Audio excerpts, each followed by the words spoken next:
Baiklah,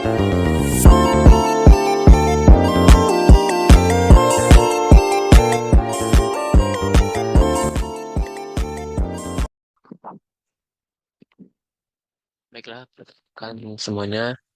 Nama saya Muhammad Azim Umari. Saya berasal dari jurusan Akuntansi Sektor Publik kelas 29.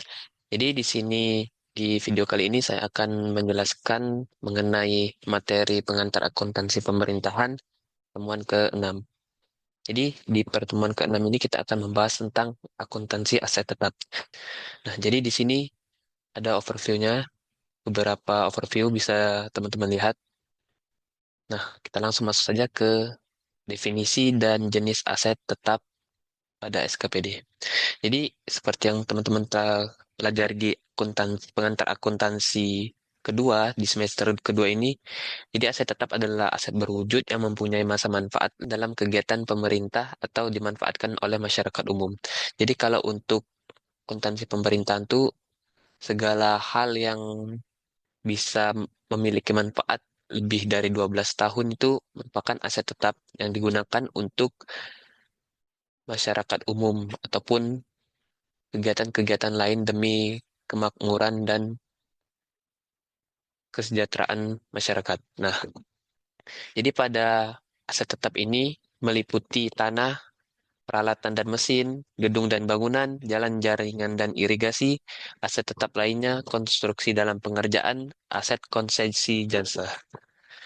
Nah, jadi kalau untuk kriteria dari aset tetap ini sendiri, di mana kalau aset tetap itu diakui, seperti dalam PSAP 16 itu, beberapa kriterianya yaitu terwujud, mempunyai masa manfaat lebih dari 12 bulan, biaya perolehan aset dapat diukur secara andal, terus tidak dimasukkan untuk dijual dalam operasi normal entitas. Kemudian diperoleh atau dibangun dengan maksud untuk digunakan, serta nilainya di atas batas kapitalisasi. Nah, kalau untuk kapitalisasi ini sendiri, itu tuh bisa untuk misalnya ditingkatkan pada aset tetap itu ataupun diperbaiki dengan menambah masa gunanya. Nah, jadi perolehan aset tetap ini ada beberapa, yaitu bisa dari PBD, anggaran pendapatan dan belanja daerah, kemudian dibagi dua lagi, yaitu bisa disajikan sebagai aset tetap ataupun tidak disajikan sebagai aset tetap. Nah, kalau untuk yang disajikan sebagai aset tetap itu yaitu yang memenuhi nilai kapitalisasi tadi. Nah, sedangkan yang tidak disajikan itu yaitu yang tidak memenuhi nilai kapitalisasi. Kemudian ada perolehan lain yang sah. Jadi, kalau untuk perolehan lain yang sah ini terbagi menjadi tiga, transfer dalam satu entitas laporan, hibah dari hak pihak lain, serta pertukaran. Nah, kalau untuk transfer dalam satu entitas laporan, itu bisa disajikan sebagai aset tetap. Sedangkan untuk hibah dari pihak-pihak lain, itu bisa disajikan sebagai aset tetap dan pendapatan laporan operasional. Dan yang terakhir, pertukaran ini bisa disajikan sebagai aset tetap dan ada pengakuan surplus ataupun defisit laporan operasional. Nah, kemudian pada aset tetap tanah, tanah yang dikelompokkan dalam aset tetap adalah tanah yang dimiliki atau dikuasai oleh pemerintah yang digunakan dalam kegiatan pemerintah atau dimanfaatkan oleh masyarakat umum dalam kondisi yang siap digunakan. Jadi, kalau untuk menghitung aset tetap itu, segala bentuk untuk mengupayakan aset tetap itu bisa dimanfaatkan ataupun digunakan itulah cost yang dihitungnya. Kalau dalam pengantar akuntansi kemarin, yang kita belajar plan aset dan intangible aset itu seperti itu. Nah, kemudian tanah yang digunakan untuk bangunan, jalan, irigasi, dan jaringan tetap dicatat sebagai tanah yang terpisah dari aset tetap yang dibangun di atas tanah tersebut. Jadi kalau untuk menghitung aset tetap itu bisa dipisahkan antara tanah dari tempat ataupun dari bangunan tersebut dari tanah yang digunakan untuk dibangun. Nah, kemudian ada pengakuan aset. Nah, untuk tanah sendiri itu sangat andal bila aset tetap yang telah diterima atau diserahkan hak kepemilikannya dan atau pada saat penguasaannya telah berpindah. Tapi kalau untuk hak kepemilikan tanah itu bisa didasarkan pada bukti kepemilikan tanah yang sah berupa sertifikat. Bisa berupa sertifikat hak milik, SHM, sertifikat guna pakai, sertifikat lainnya. Nah, kalau untuk kasus tanah yang belum ada bukti kepemilikannya yang sah seperti sertifikat tadi, tetapi dikuasai dan digunakan oleh pemerintah dalam jangka waktu yang sudah lama, itu bisa dicatat di neraca pemerintah. Dikarenakan kalau untuk menghitung aset-aset pemerintah itu bisa untuk tidak diklaim oleh pihak-pihak lainnya. Nah, kemudian ada peralatan dan mesin atau yang biasa disebut sebagai equipment.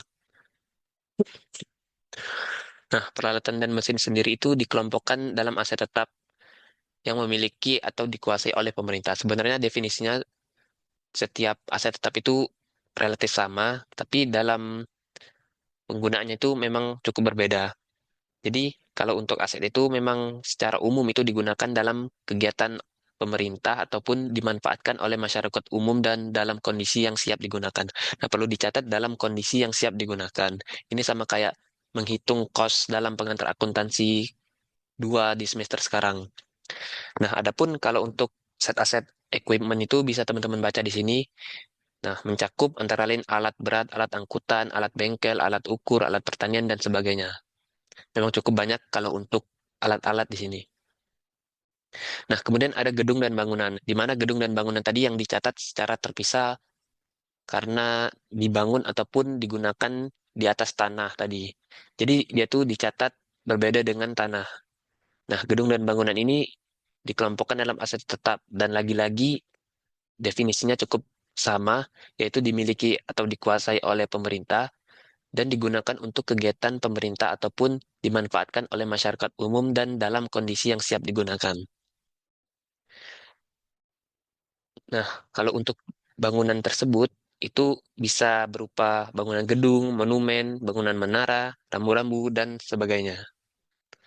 Kemudian ada jalan, jaringan, dan irigasi. Nah, mungkin kalau untuk definisinya ada cukup sama, bisa teman-teman lihat.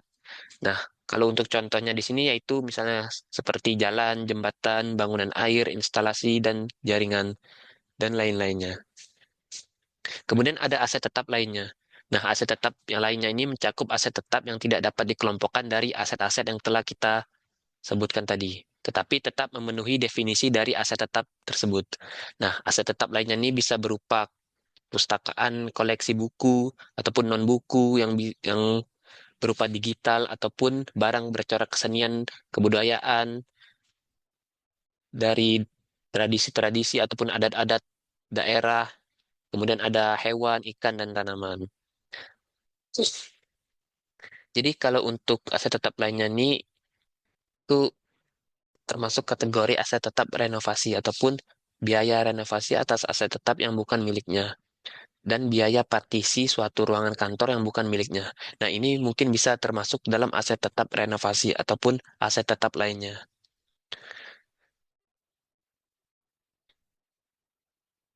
Nah, ini konstruksi dalam pengerjaan. Jadi kalau untuk konstruksi dalam pengerjaan ini sesuai dengan PSAP 8 paragraf ke-6, itu konstruksi dalam pengerjaan ataupun KDP adalah aset-aset yang sedang dalam proses pembangunan. Jadi tidak termasuk dalam kategori sebelumnya. Nah, konstruksi dalam pengerjaan atau KDP ini bisa mencakup tanah, peralatan, dan mesin, gedung dan bangunan, jalan, irigasi, dan jaringan, ataupun lain-lainnya.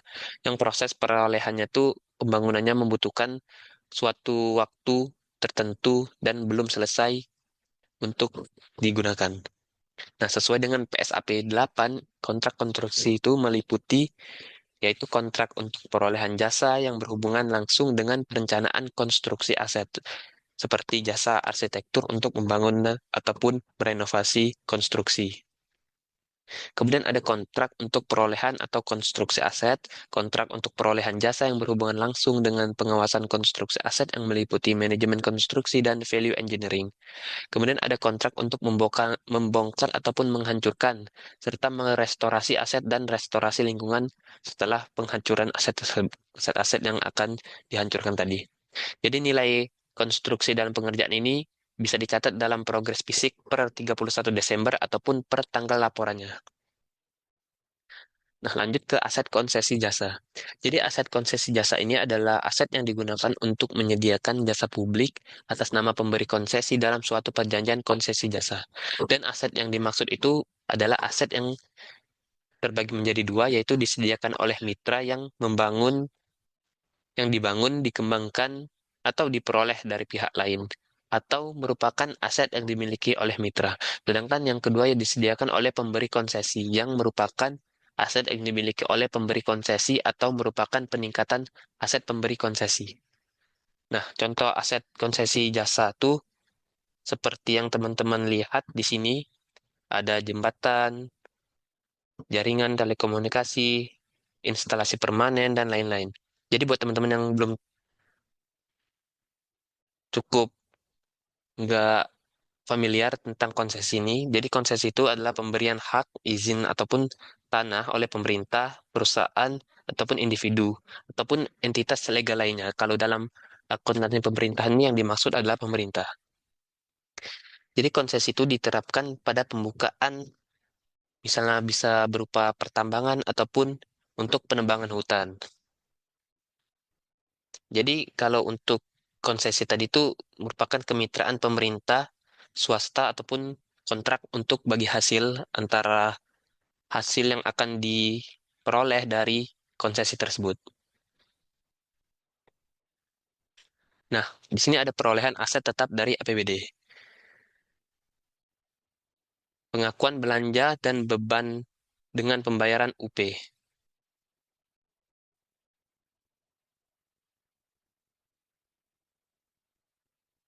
Jadi kalau untuk UP sendiri, itu tuh adalah uang persediaan. Nah, UP ini adalah pengakuan beban dan belanja dengan pembayaran UP. Jadi tidak ada standarisasi. Sehingga ada beberapa skema tentang pengakuan kas keluar dari bendahara pengeluaran beban dan belanja. Nah, di slide pertemuan keempat kita tuh sudah membahas bahwasannya pada saat pembayaran dengan uang persediaan itu tuh no entry. Sedangkan beban dan belanja akan diakui pada saat pengesahan uang persediaan oleh KPA atau PA. Jika soal tidak menyebutkan kata-kata pengesahan UP oleh KPA, maka jurnal pengakuan beban dan belanja diakui saat terbit SP2D, GU atau GU nihil. Tapi kalau untuk soal UTS tahun 2022, 2023, pada soal esai itu memberikan perspektif lain dalam memberikan jawaban. Nah, misalnya saja kayak pada saat barang diterima itu entry BMD ataupun barang milik daerah pada utang belanja. Pada saat pembayaran dengan UP itu entry juga untuk utang belanja pada kas di bendahara pengeluaran. Sedangkan tidak ada keterangan atau pengesahan UP ataupun TUP itu tetapi ini ada tambahan, tetapi ada informasi penerbitan SP2D GU. Nah, stop entry.